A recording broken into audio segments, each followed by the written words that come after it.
Biosource Air Toxic Risk Assessment course, ME 760 at the University of Waterloo. This is the fourth lecture, segment 3. Remember that we tape them into segments, so we have segments that are around 10 minutes or less long, and it makes it easier for the student to see these lectures. We're going to see air dispersion modeling for risk assessment. We need to take care of certain things in the risk assessment, specific dispersion modeling. And why do we do special dispersion models for roads, for example? Because these emission standards alone is not enough. We have example of stacks where emissions are defined, limits per stack, and we still have severe environmental problems. We have then dispersion model help alleviate those problems, because depending on the local situation, meteorology, surrounding terrain, as an example, we would have less impacts in certain areas and more in other areas. So it is important to do the dispersion model to see the concentration.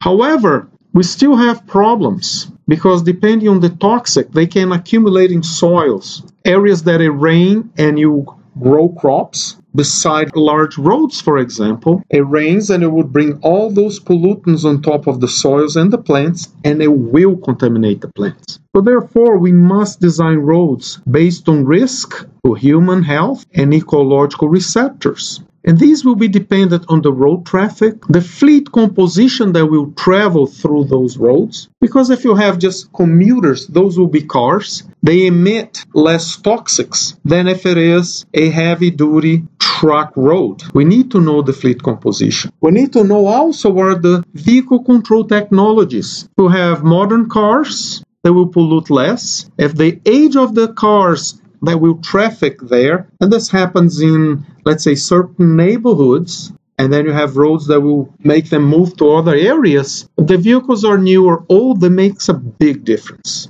And also for the planning and local regulations, because instead of just cutting through a straight line and it goes through farmland, you could take a different route, avoiding the farmland, and cause less impact on the food. Maybe you expose more people, so you need to consider that as well. So the planning for the roads and the combination there with local regulations greatly benefits by using risk approach. The modeling options for air dispersion modeling requires that we compute the concentration, the dry deposition, and the wet deposition. For regulatory purposes, to license factories, for example, we only need concentration. The regulations, unless it is for national parks, it does not concern themselves with deposition over the soils. But for risk assessment, this is very important. We must consider that. And the phases that we need to consider is the vapor phase and the particle phase, just like regulatory stack modeling. But we also must consider something called the mercury vapor. It will behave differently than the regular vapor. Not important for cars. Diesel, minor. But if you have non-road like ships, then they will emit metals. And we need to consider that. Now, what is the particle bound phase? That is item number 4 here. This is the fact that certain pollutants that will come out as vapor, and as they cool, they will condense on top of particles. And that's, for example, diesel exhaust. Emits a lot of particles, and it emits a lot of semi-volatile organic compounds. Under normal ambient conditions, they are not vapors. But as they are emitted hot, they are vapors. So we call that semi-volatile organic compounds. They condense on top of the particles. So we need to account for the particle bound phase. And I show this in the next slide. And here it is. SVOC, as you can see from here, is a semi-volatile organic compounds. If you look at it in a microscope, this would be, for example, the diesel particle, and there will be other chemicals that will condense on top of them. We will handle that in the risk assessment model. Now, the metadata, if we are modeling just for regulatory purposes like a facility in a stack, we're doing just concentration, we do not need to worry about precipitation amount, precipitation type, if it is water or snow. But since we're doing for risk assessment, we must have these two pieces of information in our MET file. we need to understand what is the unit emission concept. We wrote this in the Human Health Risk Assessment Protocol, which I told you I'm one of the authors, because we can model source by source. And remember, mobile source, we're not modeling, in our case, individual cars. We're modeling individual road segments. And each one of the road segments could be considered a separate source. And then each one of those will emit at least 30 different types of compounds that we need to analyze. We're not going to model separate each one of those compounds. We're going to model it as a unit emission rate, and we will then scale them using this approach. And I remind you, this is exactly how it is modeled inside AirMod and CalPath. So we're not doing anything that is an approximation. This is exactly how it is done inside the model, and we're taking it out and doing those calculations ourselves. And if you see here, I emit from this stack 1 gram per second. I hit a human receptor, let's say with X micrograms per cubic meter. If I emit 10 times more here, 10 grams per second, the concentration here will be exactly 10 times higher than X micrograms per cubic meter. This is a fact. I will explain this in a board explanation that I will take later.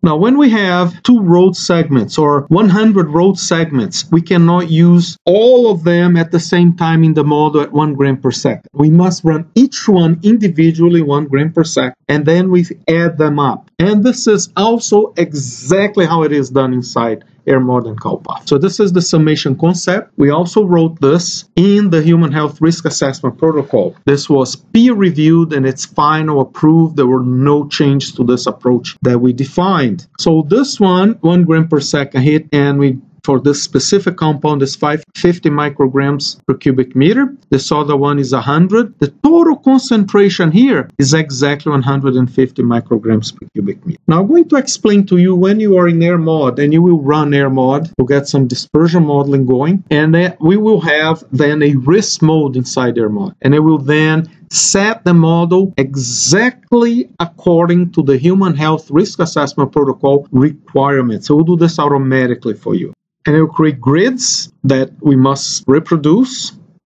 And once you run it, it will do, here it says ISC view, it will be AirMod view. It passes to the risk generator, and then it will run each one of the individual road segments individually. And then it passes that to the ISC to IRAP. It gets all the results, individual results for each road segments. And it will do its own treatment to pass to IRAP. This is the final code that we will use to compute all the human health risk assessment. We will also pass this to the eco-risk code, which will do the ecological risk assessment. We're going to see the impact using graphical tools. And again, when you are in AirMod, we need to click the risk and process it in the risk. When we are in the source parameter for gas and particle deposition in AirMod, we go to vapor for mercury and the particle bound. Those do not exist in the regular AirMod. You do not need that for regulatory permits. We'll do the vapor phase and the particle bound phase. This is the particle bound, and it will get the particle bound needs information on the particle information when we run, because these are semi-volatile organic compounds, and we have this condensation nuclei. We use this even to compute if it's going to rain or not, CCNs. So we have this condensation nuclei, and the particle that we emit will serve as the condensation nuclei, and the semi-volatile organic compounds therefore will condense on top of those parts. Just a refresher here, what AirMod produces and what IRAP and EcoRisk will use is deposition flux. The difference between deposition flow and deposition flux is that the flux is the flow per square meter. Let's say 1 meter by 1 meter, 1 square meter, and how much deposit each square meter. We need that, for example, to see the accumulation of compounds over the water body and over the watershed. IRAP will then integrate all these deposition flux to get the total deposition flow of each one of the chemical compounds. You will hear about scavenging coefficients, and this is basically the more it rains, the more it will deposit, and it's based on the scavenging coefficient. And it varies, and you think it's linear from here to 10 microns.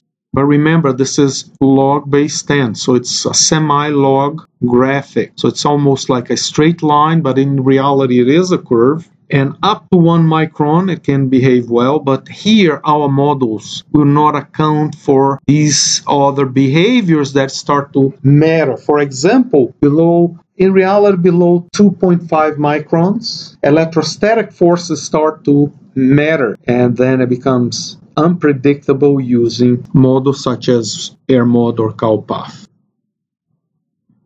These are what we need to use when we're modeling. We have to go into the non-default, set the code to do fast sources. And what happens here is this. A lot of the problems that will slow down computation in the dispersion model are in the area sources we need to integrate, and we also need to integrate depletion of the plume. Once particles leave and compounds leave the plume, we need to integrate and see what is the rest of the plume has as compounds, because we lost mass through dry deposition and wet deposition. That integration takes time. So if we select fast all and optimize area source plume depletion, this algorithm will change to better integration algorithms. And here in the risk generator, once we finish running AirMod, composing our problem in AirMod view, we pass that to the batcher. This is the risk gen will then batch. Let's say you have 10,000 road segments. It will break down each road segment into an individual run in AirMod,